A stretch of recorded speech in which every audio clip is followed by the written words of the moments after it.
हजरत सालेह अलैहिस्सलाम की कौम का नाम समूद था। ये लोग बहुत ताकतवर, मेहनतकश और बहुत अक्लमंद थे। ये पहाड़ों को काटकर अपने घर बनाते थे, लेकिन इन्होंने अल्लाह की इबादत छोड़ दी थी और शिर्क में मुब्तला हो गए थे।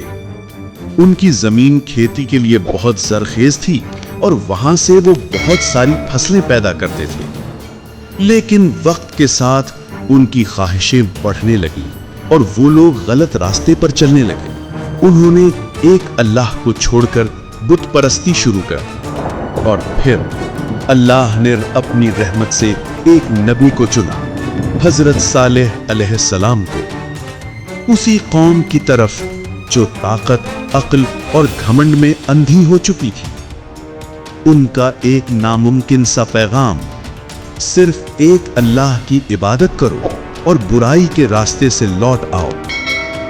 लेकिन उस घमंडी कौम को क्या मालूम था कि ये पैगाम उनकी तकदीर बदलने वाला है या तबाही की दस्तक। हजरत सालेह अलैहिस्सलाम भी उसी कबीले से ताल्लुक रखते थे।